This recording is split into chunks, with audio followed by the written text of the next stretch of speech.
Well, now I know we've arrived because 24 hours of nothing but net on the live stream has the national champion this year, Kim Mulkey from LSU. Coach Mulkey, you're adding to the credibility of what we're doing here for Special Olympics. Thank you so much. Debbie, I am honored to be asked to be on here, and I would do anything for you and your boys, but probably more so for your boys. Well, thank you. I'll take it. You know what? That's what it's all about, right? I think you lead with family in everything you do. I lead with family in what I do, and you've made a difference in impacting so many lives. I'm trying to do the same thing through Special Olympics, and I appreciate your help. Well, you're welcome. And Special Olympics is exactly what the title says. It's special. And I'm sure all of us in athletics at some point in our career have done something for the Special Olympics, but you get to live it with a son who's special. And so it's really, really close to your heart. Yeah, my son Frankie, as you know, you and I have watched our families grow up together. Not together, but grow up, right? But it certainly is a part of the foundation of everything we do. It's a part of the way you see the game, the way you teach the game, the way you coach the game. Tell me how that works. Well, it's, I just saw something and I'm trying to remember exactly how it was written, and it just talks about uncoachable kids become unemployable adults. And I think that if you're a coachable kid, you're going to be able to go and do anything in this world, but it's a personality deal. And I think we want to touch lives, and we don't always reach every kid that we coach, but you sure want to in some capacity, so that later in life, if they remember a quote, if they remember a moment in the locker room, anything, I just think that's what coaching is about. And I can, today, my 8th grade coach, she's in her mid-80s, hasn't seen me since I left the 8th grade, and her relatives surprised her with a visit to my office. We sat and reminisced for 15 minutes about teachers and about moments in the game. That's an example of touching a life, just touching a life.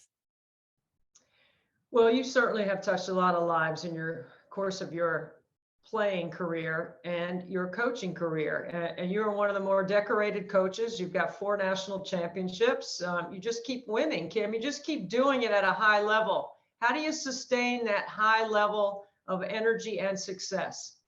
Surround yourself with coaches who keep you young, with coaches who keep you abreast of this new generation, and mix it in with coaches who've been with you a long time, that don't let you lose what got you to this point, your discipline, your accountability, but yet we all just, work together.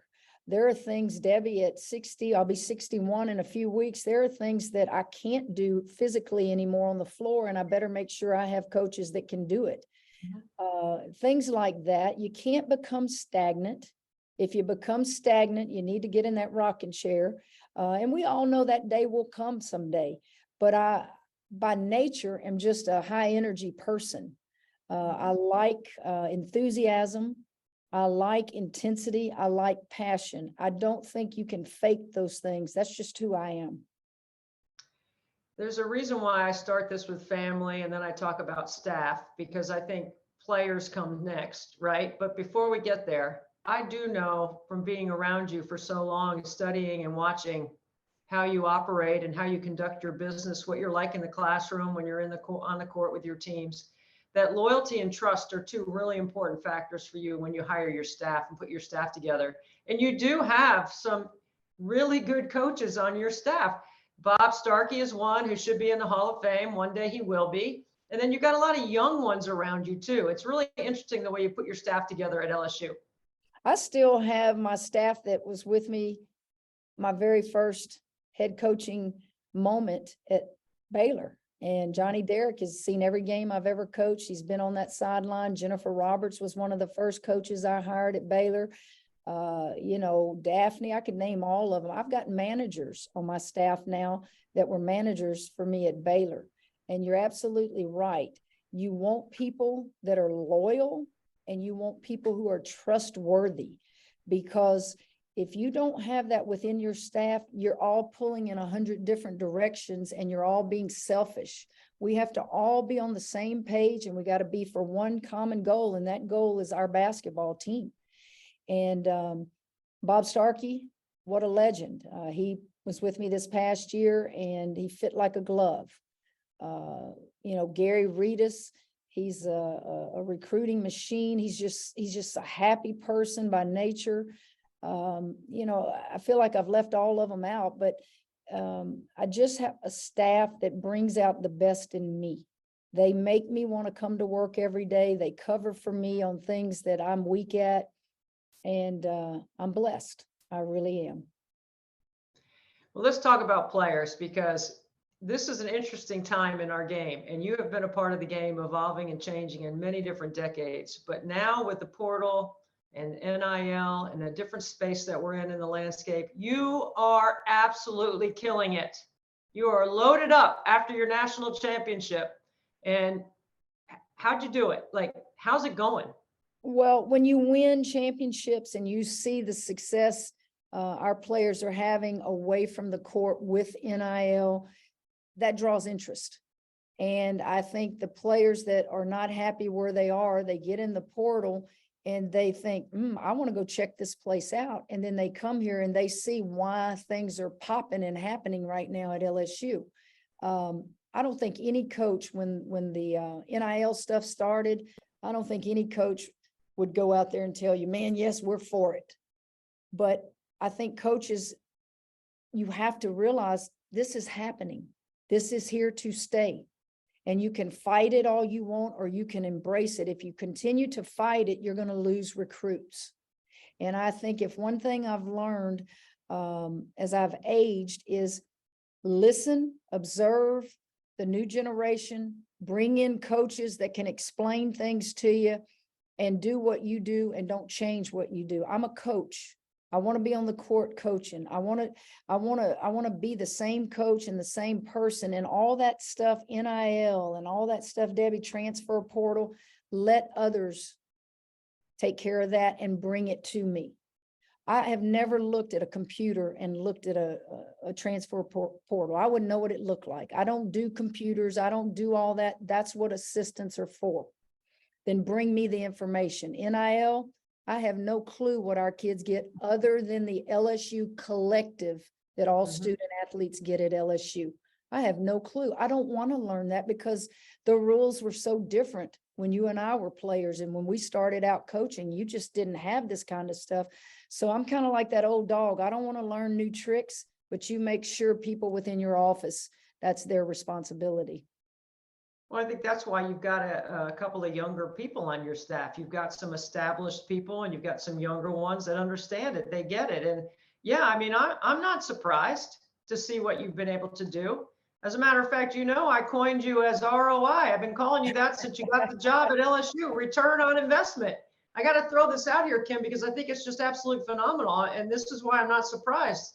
I started calling you ROI the minute that Scott Woodard hired you, because I knew he was making an investment, not just in you, because I know you, and you would make him invest in your staff and in your program, that it wasn't just going to be like, bring me, I got to have these other things to be successful. So I knew that you would put that on the table or you would have never taken the job.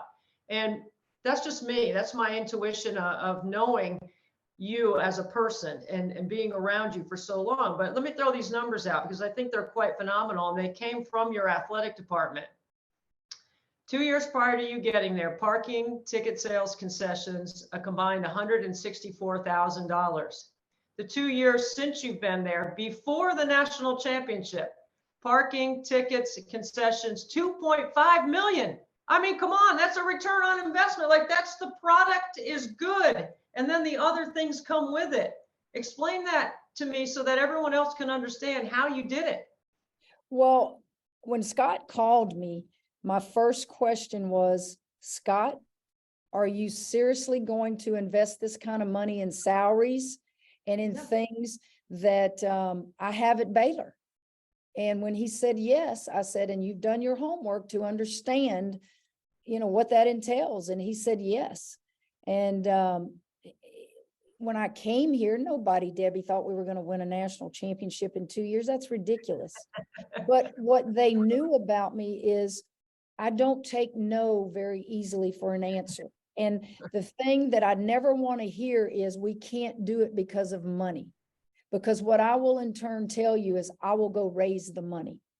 And so we have just improved things, our offices, our training room for our girls, our locker rooms being done now. And you'll hear me speak now. I'm telling them we need a new PMAC. We need a new Pete Maravich Assembly Center. Now's the time to do it. It's 51 years old. I think it's mediocrity. I never want to be around mediocrity.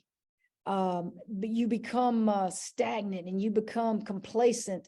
I want to strive for the best. And I think that's in all that I've ever done in life. I'm going to figure out a way to compete with the smartest. I'm going to figure out a way to compete with the more talented.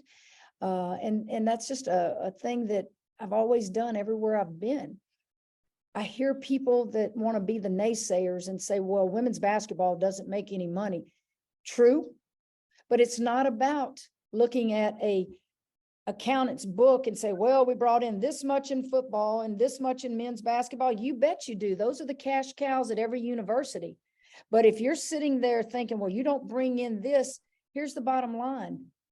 Title IX brought in all these female sports, not because they thought we were going to make money. It's because it was the right thing to do. So the return on investment I think you're talking about is you can't put a dollar value on that 9.9, what was it, that watched the women's national championship game. How much is that worth? How much is it worth to have 15,000 in a PMAC every night? How much is it worth to be on national television and somebody sees LSU for 2 hours and goes, I need to go visit that place. I might want to go to school there as a normal student. You cannot put a dollar value on the impact that being on television, winning championships, and all those things are about with me and with the program. You say you're hard to say no to. That is true. I know that. Where did that resolve come from, Kim? I've read your book. I know your story. I know where you grew up. I've been through your town. I've seen it. I know along the way when you were this tiny little kid in braids, right, playing hoops, somebody somewhere, and you're an academic All-American as well, somebody somewhere told you, no, you're not good enough. You're not going to be able to. Where did your resolve come from? Where did you get that fire? I think it's internal on life's, what happens to you in life. I've been kicked out of a dugout because I was a girl in front of adults in an all-star game. So I had to deal with that in the moment. That made me a little bit tougher. I dealt with integration. I dealt, as you get older, I've dealt with divorce. I've dealt with the death of my first grandchild and watch my daughter go through 14 hours of labor to go home with a box in her hand. I've dealt with things that most everybody in life deals with, but I pick myself back up and it just makes me stronger. I can't tell you other than, Debbie, it's life's experiences. It's who you are. And if you know me, you're like, I'm going to get by her because she's going to show me how to not, demanding is not the word. It's just, she has this unbelievable will to win. And I'm going to show you how we're going to do it. And I think it's just somebody, I can't tell you, this made me that it's life's experiences and it's who you are.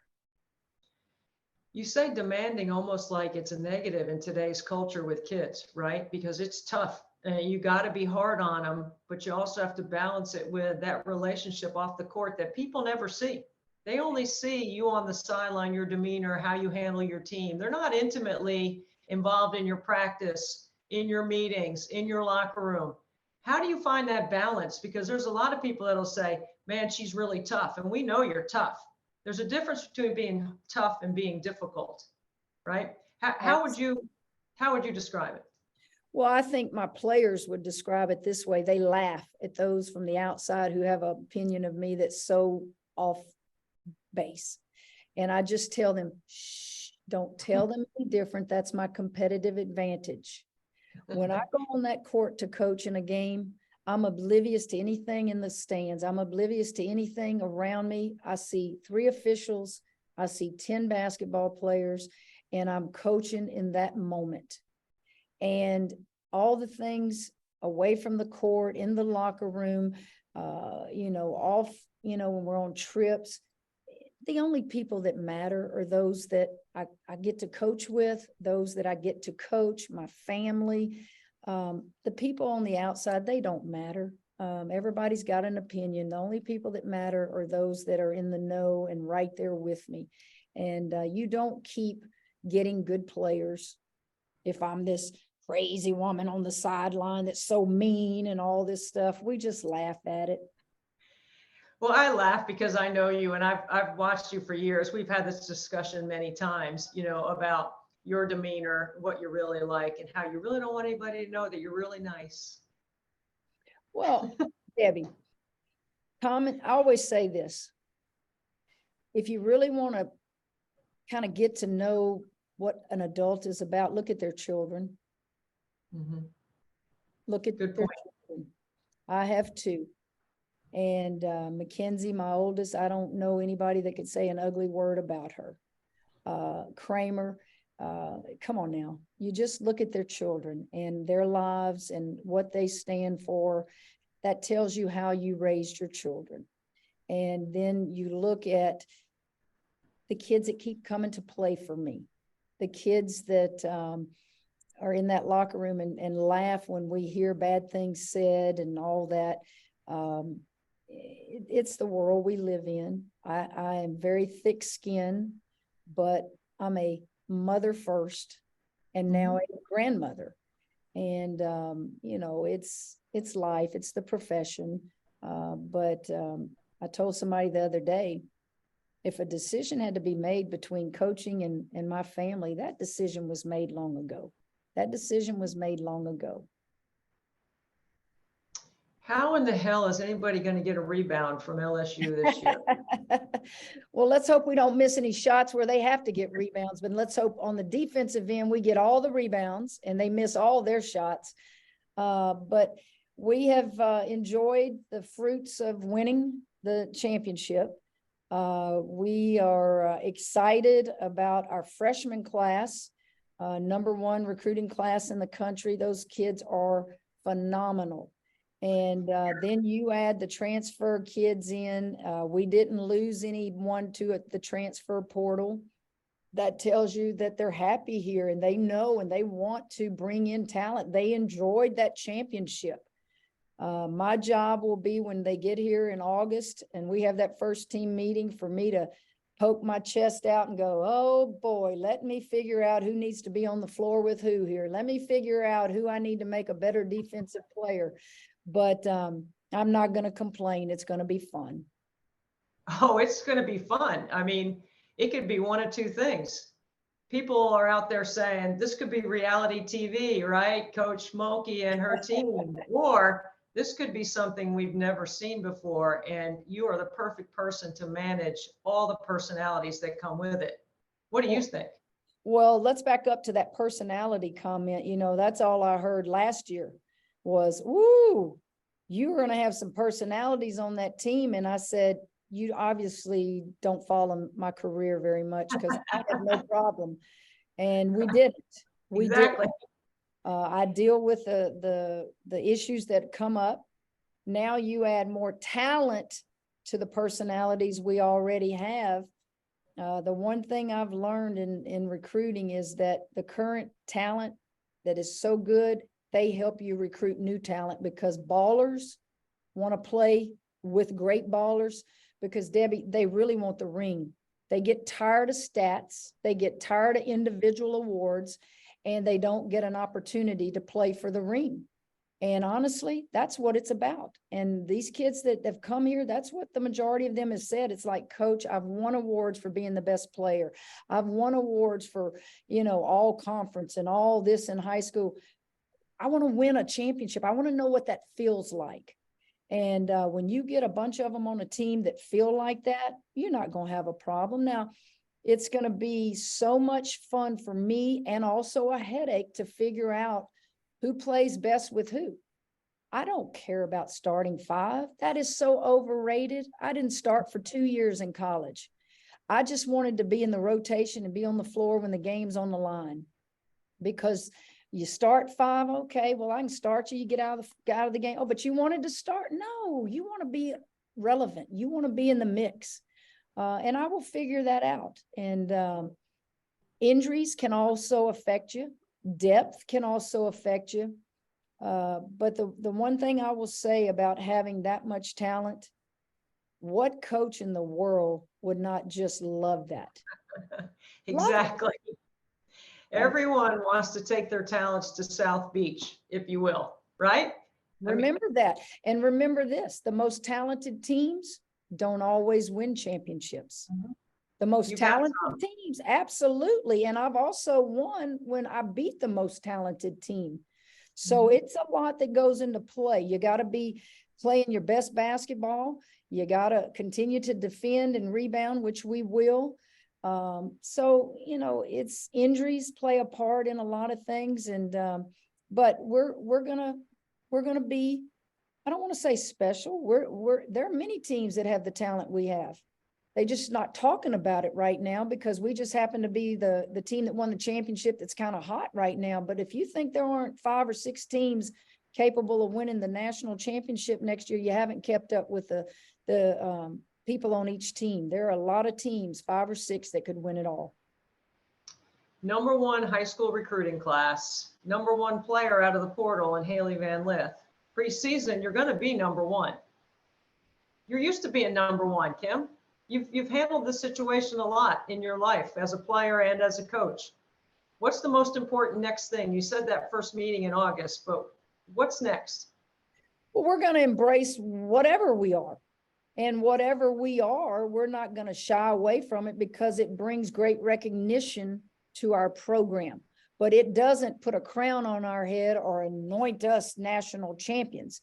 Once we start practice next year, this national championship is forgotten. We'll enjoy it through the summer and go do our little thing and get our awards and do all that, go to the White House. But it's over when we start practice next year. And so that next group, particularly the new ones, want what the returning players got to experience. And that's a hunger. You can never lose your hunger as a coach. And the reason you don't lose it is because you got a lot of new ones in that locker room. There's a lot of balance there because you've won 3 others. And the next year, you're right. I've heard you say that before. That was last year. This is a new team moving forward. These are all new situations in game, new schedule, new level of talent. What's the most important couple of factors to make sure that you sustain that high level with this new group? Injuries, I've already mentioned. You can't do anything about injuries. Those things you just pray you can stay away from. I think that you have to challenge them in a way where the returning players remain hungry and they share with the new players what it was like. And then they in turn compete with them on that floor to make each other better. You're going to have kids that are returning that are like, you're not going to get my spot. I'm fixing to show you how we play here. But then you're going to have those that came in here and say, I'm a little bit better than you. I'm fixing to kick your rear end. That's competitiveness, and that's what makes you better. And when you can have that on the floor during practice, games will be a lot easier. How has your life changed winning this 4th national championship, or has it? No, it hasn't changed. The change is I'm in a new school back in Louisiana, sharing it for the first time in men's or women's basketball at LSU. And so the state is going crazy. Baton Rouge is nuts. You usually see this with football, but now you're seeing it with basketball. But nothing's changed. Maybe speaking engagements. I don't want as many as I've had. I have to learn to say no again because I want to go see Kramer play baseball, and I haven't done that yet. I want to go back and see my grandkids again, and I need to do that. So starting to say no again, but understanding there are some things I can't say no to because you want people to be excited. People ask me all the time about the balance of life versus career. And I always say there's no balance, but there's a rhythm. I think there's a rhythm to what we do, the timing of what we do it, when we do it. How have you been able to maintain your rhythm? Well, I think it's both. I think it's balance and rhythm, and it's priorities. I have never in my coaching career lost the priorities in my life, ever. Debbie, when Kramer and McKenzie were playing sports, I worked my schedule around their games. Sometimes their practices. I would hide in the car and go watch Kramer play football at practice. That's what I love to do. So I didn't miss much in their sports life. And the reason I say that to you is I think coaches sometimes can lose focus, but I've always made a commitment to them, and they're like, Mom, don't say it like that. It sounds so gory. But I tell them, when you look at me in that casket someday, I don't want you to ever say her career was more important than her being a mother, and they can't. So it's a natural deal because of priorities. What's on the plate today? Who plays here? Who practices here? Okay, I've got practice at this time. I got to go recruit. You just make it work. It's hard. It's not easy. And you have to have a little help, whether it's an in-law helping, whether it's your mother helping, whether it's hired help. You know, hey, can you go with me? I want to take the kids with me. I remember I breastfed both of my kids, and I would have to go recruiting, and they'd be right there with me. You make do. You do what you have to do. This 5th year of Special Olympics fundraiser in the driveway for us in 24 Hours Nothing But Net is going to end on Mother's Day. For Mother's Day every year, I ask for the same thing, and I don't ever ask for anything except for this. I always want to go have dinner at a restaurant where you have to use utensils. No pizza, chicken wings. You know, you can't use your hands. You got to use a fork and a knife. You have 2 kids that absolutely adore you, and I'm sure they're going to try to figure out something fun. What do you do on Mother's Day? Like, we're going to end at noon on Sunday on Mother's Day, and I'm going to have been up for 24 hours making 100 free throws every hour. What do you want for Mother's Day? Simple thing. Pick up the phone and say Happy Mother's Day. I don't require gifts. I don't require their taking away from their day to take me somewhere. Just pick up the phone at some time during the day and say Happy Mother's Day. That's all. Because there's going to come a day that they won't ever be able to do that. So don't miss Merry Christmas. Don't miss Happy Mother's Day. Don't miss the things that you grew up knowing were important. And that's it. And Kramer probably will do it after noon. You know, he's not going to wake up. He lives that baseball world. McKenzie will probably wait till her kids wake up and they'll all do it together. That's all that's required. And now with phones, it can be a FaceTime call. Yeah, that's the beauty of technology for sure. Kim, you know, this Special Olympic fundraiser is really important to me and my family. You have always asked me how Joey, Frankie, and Patrick are, and you've always been especially interested in Frankie. And I'm so grateful that there are people that have the platform that you have to share your experiences as a mom and as a coach and a leader and a teacher. And I'm doing the same thing, right? I'm just trying to raise the level of awareness, raise some money, and try to get to $1 million for Special Olympics, shooting free throws in the driveway. It's kind of crazy, but it's working, right? We're doing it. It's the simple thing in life that means the most. You do it because it's connected to your heart, you know, because of one of your children. Turner syndrome. I lost a grandchild. Nobody knows about Turner syndrome. So I'm constantly raising money to send to the research for Turner syndrome. You're doing it because it's really, really close to your heart. And that's usually, Debbie, what it takes for people to get involved in things like this, because we always see things and we see the good people do, but man, it takes it to a whole nother level when it's personal. Full disclosure, this is where our relationship is and how much respect I have for you. I wasn't the first call when you lost your grandchild, but you did call me. And I was so grateful to spend that time with you, trying to help as best I could, because there's not many words of encouragement that you can provide at that moment. It's such a tragedy that it happened. But we both know the good Lord has put us in certain positions for certain things. And I'm grateful that you're in my path all the time, Kim. Well, listen, if we don't share the obstacles in our life, we're not helping others who have those obstacles. So I share everything, good or bad, because everybody has obstacles. And I want people to see, if Kim Mulkey can get through that, I can too. If Debbie Antonelli can deal with a child that is born with Down syndrome or a Special Olympic type of athlete, I can do it too. We got this. If we don't have that in our mindset to help others, then we're a very selfish person. And I know people are private sometimes. They don't share things out of privacy. We don't live in a world of privacy anymore when you do what we do for a living. So share your stories. It's okay to cry. It's okay to let them know how you dealt with it. That doesn't make you a weak person. It makes you a strong person.